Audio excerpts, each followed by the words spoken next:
Today I decided to give you guys an updated ranking of the Mad Max films. This is a series of films that began in 1979 and has continued on to this day. I do love this series, and I think that it has had its ups and downs, but there's not a bad film in this series, which it makes it very unique among a lot of other blockbuster franchises. So without further ado, I decided to give my ranking from worst to best in this updated Mad Max ranking. Starting with the worst, Mad Max. I love the original Mad Max for what it is, which is a fun late 1970s grindhouse kind of film. And it was the first film of legendary director George Miller, who at the time I believe was like a dentist, and he decided he wanted to make a movie, so he got some loans and he did it. The film is a little rough around the edges, and it's admittedly my least favorite of the franchise. But there's some really good grindhouse action here, some good performances, especially from Hugh Keys-Byrne, who I think steals the show as the villain toe cutter. Major downside to this one, and the reason why it does have to come in last place, is that the pacing is all over the place. There's just unnecessary scenes that just drag on for no reason. Like, for instance, there's one scene where the bad guy try to kill one of the heroes, and they wreck his bike, but he's fine. So then he gets in a truck, and then they wreck that, and that proceeds to take him out. It just seems like an unnecessary way. They should have just wrecked the bike, and that had been it. And there's a lot of scenes like that in this movie. Like, there's a scene where you think the bikers are going to get revenge on Max, but no, he has to go on vacation first with his family, and then they get revenge on him. It just feels like padding in what's not really a long movie, but I can forgive that because it's a first-time director in George Miller, and, the writer was pretty inexperienced as well. It just feels like there's a lot of filler in this movie, despite it being a rather short film, and it does hurt the pacing a lot. The action's pretty good, Mel Gibson's great, and you have to love the Interceptor, an amazing car. Other than that, it's a little bit standard compared to the rest of the franchise, but one that I still do enjoy for what it is. Next, we have Mad Max Beyond Thunderdome. I rather do enjoy Mad Max Beyond Thunderdome, but the biggest problem with it, I would have to say, is that, again, its pacing is a little off. Not to the absurd degree of the first film, where just unnecessary stuff just happens, but it has an interesting first act where Max goes to this place called Bartertown after his stuff is stolen, and he agrees to help out Anti-Entity, the villain of the town, in order to get his stuff back. This leads to him ultimately getting exiled after he refuses to kill an opponent in the Thunderdome, which is an arena that they use to have people fight when they have a disagreement. And this ultimately leads him to finding some kids in the desert, these teenagers and younger kids. He eventually helps them find their way to a city that they believe will lead them to a more interesting and better life, even though the place they're in at the moment has fresh water and foliage. But, people are crazy in the post-apocalypse, so it's a whatever scenario. All in all, a fun entry, but the only PG-13 Mad Max movie, and it does feel a bit defanged. You don't have the gore of the other films, and Anti-Entity, played by Tina Turner, is a great character, but she's not much of a villain. She's actually a relatively smart and cool-headed leader, but will stab someone in the back if she has to.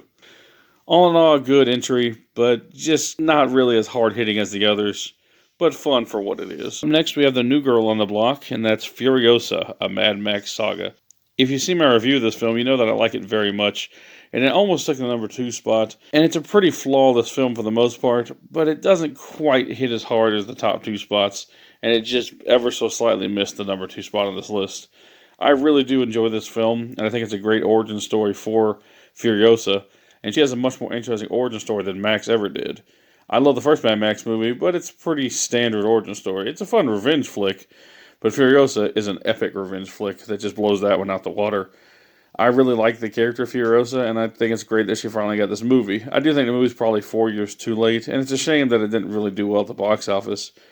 But I still do really think that if you are a fan of Mad Max, you have to give this film a watch.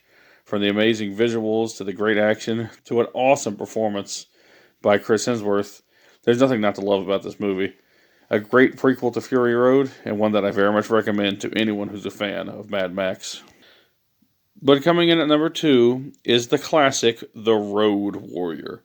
Out of all the Mel Gibson films, this one is the best. Also known as Mad Max 2, The Road Warrior, this one basically sees Max, after the events of the first film, living in the wasteland and taking on an insane group led by the intimidating Lord Humongous. Max decides to help a group of survivors transfer an oil tanker across the wasteland and try to prevent Lord Humongous and his gang from killing them. He's reluctant to help them at first, but eventually he does, and it leads to one of the most badass car chases in cinematic history.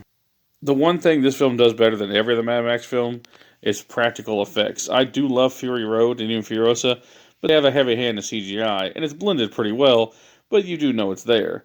This film was 100% practical. There was no CGI back then. I mean, it existed, but it wasn't used for this film.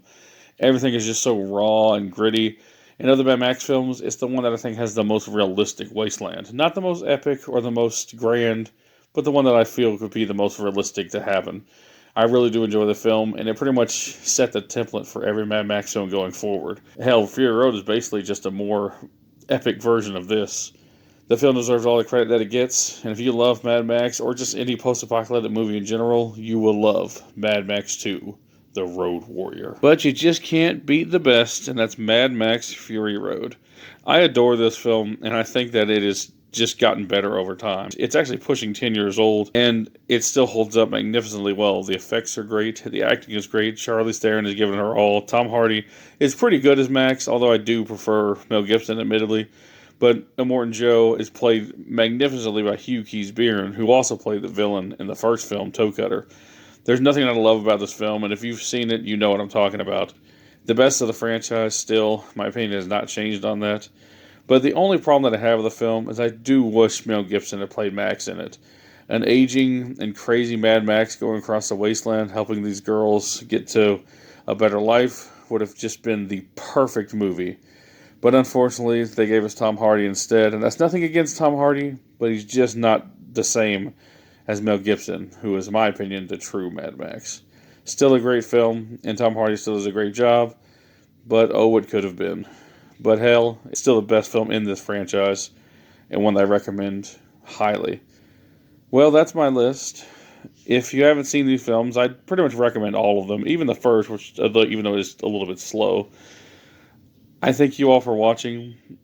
Leave your list down below if you would like, and peace out.